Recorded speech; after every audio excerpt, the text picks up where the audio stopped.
स्वागत है आपका। तो कर्मचारियों के लिए बड़ी खुशखबरी निकल के आई है। कर्मचारी जिसका काफ़ी लंबे समय से इंतज़ार कर रहे थे, आखिर वह समय आ गया है। केंद्र ने 8वें वेतन आयोग की शर्तों को मंजूरी दी है। यह 1 जनवरी से लागू हो सकता है। इसमें 50 लाख कर्मचारी और 69 लाख पेंशनरों को इसका फ़ायदा हो सकता है। तो इस पर जुड़ी बड़ी अपडेट निकल के आ रही है, आइए हम इसे देखते हैं। पहले बड़ा फैसला लिया गया 8th पे कमीशन को, आज माननीय प्रधानमंत्री जी ने अप्रूव किया। 8th पे कमीशन का कॉम्पोजिशन और उसमें क्या टर्म्स ऑफ रेफरेंस रहेंगे, कितना टाइम पीरियड रहेगा, वो सारा आज अप्रूवल हुआ। और ये बहुत बड़ा महत्वपूर्ण फैसला है। आपको पता है कि अभी हाल ही में जनवरी में ही इन प्रिंसिपल अप्रूवल हुआ था कि किस तरह से 8th पे कमीशन का फॉर्मेशन किया जाए, और इतने कम समय में 8 सेंट्रल पे कमीशन का गठन भी कर दिया गया। इसके लिए काफ़ी बड़ा कंसल्टेशन होता है। कई मंत्रालय जिनमें बड़ी संख्या में सरकारी कर्मचारी हैं सेंट्रल गवर्नमेंट के, डिफेंस हो गया, होम हो गया, रेलवे हो गया, और डीओपीटी के माध्यम से जो जॉइंट कंसल्टेटिव मैकेनिज्म है सभी यूनियंस का, सभी फेडरेशंस का, उस जेसीएम के साथ भी डिटेल्ड कंसल्टेशन होता है। इन सब कंसल्टेशंस के बाद में ये टर्म्स ऑफ रेफरेंस फॉर्मेशन किया गया है। तो ये बहुत ही एक इम्पॉर्टेंट टाइमली एक्शन ले लिया गया है। और करीब 50 लाख सेंट्रल गवर्नमेंट के एम्प्लॉयज़ हैं। कई राज्य सरकारों के साथ भी इसमें कंसल्टेशन किया गया, और करीब सभी राज्य सरकारों ने इसमें सहयोग दिया है। 18 मंथ्स के अंदर ये रिपोर्ट आएगी इसकी 8th पे कमीशन की। जस्टिस रंजना प्रकाश देसाई को इसका चेयरपर्सन बनाया गया। आप सब जानते ही हैं जस्टिस देसाई को, हमारे प्रेस काउंसिल ऑफ इंडिया की चेयरपर्सन है, और बहुत ही अच्छा उनका एक long history of public service है। So she will be heading the 8th pay commission. Professor Pulak Ghosh from Bangalore, I M, and mister Pankaj Jain who is secretary petroleum and natural gas, he will be the members। केंद्र सरकार ने मंगलवार 28 अक्टूबर को 8 वेतन आयोग के terms of reference यानी शर्तों को मंजूरी दे दी है। अब कमीशन के गठन के बाद ये अपनी सिफारिश 18 महीने के अंदर देगा, और इसके बाद 1 जनवरी 2026 से नया वेतनमान लागू हो सकता है। तो कर्मचारियों के लिए बड़ी महत्वपूर्ण अपडेट निकल के आ रही है कि 1 जनवरी 2026 से नया वेतनमान लागू हो सकता है, जिसका इंतजार कर्मचारी काफ़ी लंबे समय से कर रहे हैं।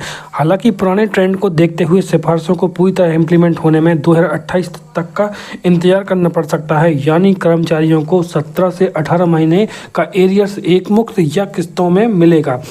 इससे 50 लाख कर्म और 69 लाख पेंशनरों को फायदा होगा।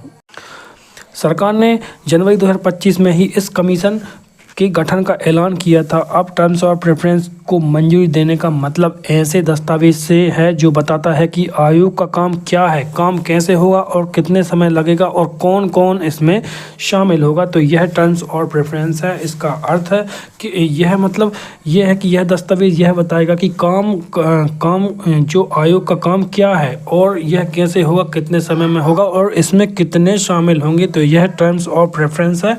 ये काफ़ी महत्वपूर्ण है। 8वें वेतन आयोग से जुड़ी अपडेट है। तो यहाँ पर एक बड़ी अपडेट निकल के आ रही है कि रंजन प्रकाश देसाई होंगी कमीशन की चेयरपर्सन। तो यहाँ पर ये काफ़ी महत्वपूर्ण अपडेट है कि रंजन प्रकाश देसाई होंगी कमीशन की चेयरपर्सन। कमीशन की चेयरपर्सन सुप्रीम कोर्ट की पूर्व न्यायाधीश रंजन प्रकाश देसाई होंगी। IIM बेंगलुरु के professor Pulak Ghosh part time member और पेट्रोलियम एंड नेचुरल गैस के सेक्रेटरी पंकज जैन 8 वेतन आयोग के मेंबर सेक्रेटरी होंगे। यहाँ पर बड़ी अपडेट निकल कर यह आ रही है, रंजन प्रकाश देसाई होंगी कमीशन की चेयरपर्सन। और यहाँ पर ये महत्वपूर्ण अपडेट है। 8वां वेतन आयोग जो मिनिमम बेसिक सैलरी 44,280 होगी। अब यह आने वाले जो आयोग हैं उसके अनुसार यहाँ पर बड़ी जो महत्वपूर्ण अपडेट आएगी 8 वेतन आयोग में कि 8 वेतन आयोग में जो बेसिक सैलरी कितनी होगी। एक अनुमान यह लगाया जा रहा है कि जहां 7 वेतन आयोग में मिनिमम बेसिक सैलरी 18,000 थी लेवल 1 की, तो वहां अब जो 8 वेतन आयोग में 44,280 होगी। लेवल 2 में 19,900 थी, तो अब यह 8 वेतन आयोग में 48,974 होगी। लेवल 3 में 21,700 थी, तो यहाँ पर 53,466 होगी। और लेवल 4 में 25,500 थी, तो यहाँ पर 62,850 होगी। लेवल 5 में 29,200 थी, तो अब जाके अब कहना चाहिए 8 वेतन आयोग में 71,923 होगी। और लेवल 6 में 35,400 थी, तो 8 वेतन आयोग में यह के अनुसार 87,084 होगी। ये काफ़ी अब आने वाले समय में जैसे यह स्पष्ट हो जाएगा कि बेसिक सैलरी में यह कितना अंतर कितना इसमें परिवर्तन देखने को मिलेगा। तो 8 वेतन आयोग में जो सैलरी का कैलकुलेशन है उसे हम आपको समझाते हैं। बेसिक सैलरी में कितनी बढ़ोतरी होगी ये फिटमेंट फैक्टर और डीए मेजर पर निर्भर करता है। 7 वेतन आयोग में फिटमेंट फैक्टर 2.57 था। 8 वेतन आयोग में यदि माना जाए कम से कम तो 2.46 यदि हुआ तो हम इसके अनुसार आपको दिखाते हैं। हर वेतन आयोग में डीओ 0 से शुरू होता है, तो बिल्कुल जो महंगाई भत्ता है, जैसे ही वेतन आयोग लगता है तो महंगाई भत्ता यह 0 से शुरू हो जाता है। यह ऐसा इसलिए होता है क्योंकि नई बेसिक सैलरी पहले से महंगाई को ध्यान में रखकर बढ़ाई जाती है। उसके बाद डीए फिर धीरे धीरे बढ़ता है। अभी डीए बेसिक का अभी जो डीए है वह पहले 55 था, तो इसमें 3% की वृद्धि हुई है। तो अब जो डीए है वह 58% हो गया है। और डीए के हटने से टोटल सैलरी इसमें जो है बेसिक महंगाई भत्ता जो एचआरए जो बढ़ोतरी थोड़ी कम दिख सकती है, क्योंकि जो डीए है जो 58% हुआ है इसका जो हिस्सा है यह हट जाएगा। अब हम इसको आपको उदाहरण में दिखाते हैं। तो हम आपको एक उदाहरण के आधार पर समझाते हैं कि मान लीजिए आप लेवल 6 पर हैं और 7 वेतन आयोग के हिसाब से जो आपकी मौजूदा सैलरी है वो उस पर हम बात करते हैं। तो यह जो आपका बेसिक पे है अभी 35,400 है 7 वेतन आयोग के अनुसार, और डीए इसमें 58% है, तो यह बनता है 20,532। और एचआरए जो यदि हम मेट्रो सिटी की बात कर रहे हैं 27%, तो यहाँ पर 9,558 यहाँ पर जो एचआरए बनता है। तो टोटल आप यहाँ पर देख रहे हैं कि 65,090 है, और यह 7 वेतन आयोग के अनुसार है। और अब आपको हम इसमें वृद्धि परिवर्तन दिखाएंगे जो 8 वेतन आयोग के अनुसार है।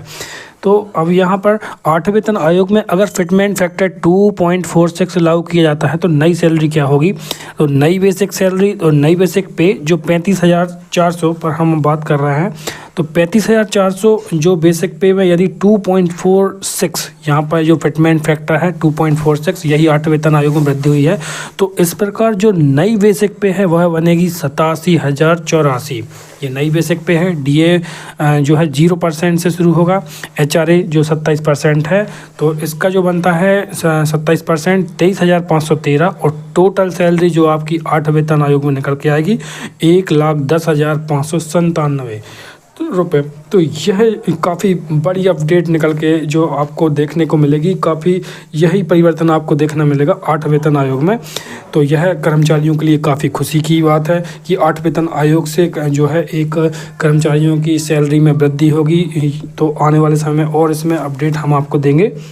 अब फिटमेंट फैक्टर क्या है इस पर यदि हम बात करें, यह एक मल्टीप्लायर नंबर है जिसमें मौजूदा बेसिक सैलरी से गुणा करके नई बेसिक सैलरी निकाली जाती है। वेतन आयोग इसे महंगाई और लिविंग कास्ट को ध्यान में रखकर तय करता है। तो यही है जो फिटमेंट फैक्टर जो 8 वेतन आयोग में कर्मचारियों की सैलरी में वृद्धि होगी। पिछले वेतन आयोग कब बने और क्या यह कब लागू हुए, तो हम इसकी एक चर्चा करते हैं कि 5वां वेतन आयोग यह अप्रैल 1994 में गठित हुआ था। इसकी रिपोर्ट 1997 सरकार को सौंपी गई थी, लेकिन सिफारिशें 1 जनवरी 1996 से ही लागू हो गई थी। यह काफ़ी महत्वपूर्ण था। अब हम 6वां वेतन आयोग के बारे में बात करते हैं। 20 अक्टूबर 2006 को यह स्थापित हुआ। रिपोर्ट जो मार्च 2008 में तैयार हुई और सरकार के पास पहुंची। अगस्त 2008 में रिपोर्ट को मंजूरी मिली और सिफारिशें 1 जनवरी 2006 से ही लागू हुई। सातवें वेतन आयोग की हम बात कर रहे हैं। यह फरवरी 2014 में बना और मार्च 2014 तक टर्म्स ऑफ रेफरेंस फाइनल हो गए। रिपोर्ट नवंबर 2015 में सौंपी गई और जून 2016 से सरकार ने अप्रूव किया और सिफारिशें 1 जनवरी 2016 से लागू हो गई। तो इस प्रकार यह वेतन आयोग हम आपको दिखाते हैं। और अब यहाँ पर जो 1947 में लागू हुआ था पहला वेतन आयोग, तो यहाँ पर जो पहला वेतन आयोग था 1947 में लागू हुआ। दूसरा 1 जुलाई 1959, मतलब पहला हुआ था 1 जुलाई 1947, दूसरा हुआ था 1 जुलाई 1959, तीसरा हुआ 1 जुलाई 1973 और चौथा था वो 1 जनवरी 1986, पाँचवा 1 जनवरी 1996, छठवां वेतन आयोग 1 जनवरी 2006, सातवां वेतन आयोग 1 जनवरी 2016, आठवां वेतन आयोग जो प्रस्तावित है 1 जनवरी 2026। तो ये काफ़ी महत्वपूर्ण अपडेट निकल के आ रही है, आठवें वेतन आयोग से जुड़ी है। केंद्रीय मंत्री बोले इंटरम रिपोर्ट में लागू होने की तारीख आएगी। केंद्रीय आईटी मंत्री अश्विनी वैष्णव जी ने कहा है कि पे कमीशन इम्प्लीमेंटेशन के नॉर्म्स पहले से ही लगभग तय होते हैं, लेकिन फॉर्मल तरीका यह है कि इंटरम रिपोर्ट आएगी, इसमें वेतनमान के लागू होने की जानकारी होगी। पूरी उम्मीद है कि ये 1 जनवरी 2026 से ही लागू होगा। ये कमीशन अपनी सिफारिश से गठन की तारीख से 18 महीने के अंदर होगा। जरूरत पड़ने पर ये किसी भी मुद्दे पर सिफारिशें फाइनल होते ही इंटरम रिपोर्ट भेजने की विचार कर सकती हैं। सैलरी सिस्टम, पेंशन जैसे मुद्दों पर विचार करता है कमीशन। तो देखते हैं, सेंट्रल पे कमीशन को हर कुछ सालों में बनाया जाता है ताकि सैलरी सिस्टम, पेंशन जैसे मुद्दों पर विचार किया सके। यह कमीशन देखता है कि क्या बदलाव जरूरी है और फिर सिफारिशें देता है। आमतौर पर इन सिफारिशों को हर 10 साल के बाद लागू किया जाता है। इसी पैटर्न के हिसाब से 8वें सेंट्रल पे कमीशन की सिफारिशें 1 जनवरी 2026 से लागू होने की उम्मीद है। तो यह 8वें वेतन आयोग पर बड़ी अपडेट निकल के आई है। और जो अपडेट है कि केंद्र ने 8वें वेतन आयोग की शर्तों को मंजूरी दी है, 1 जनवरी से लागू हो सकता है। 50 लाख कर्मचारी और 69 लाख पेंशनरों को इसका फ़ायदा होगा। तो आगे जो भी अपडेट आएगी इसमें बड़ी महत्वपूर्ण अपडेट आप तक लाते रहेंगे। बने रहिए हमारे साथ। Thanks for watching.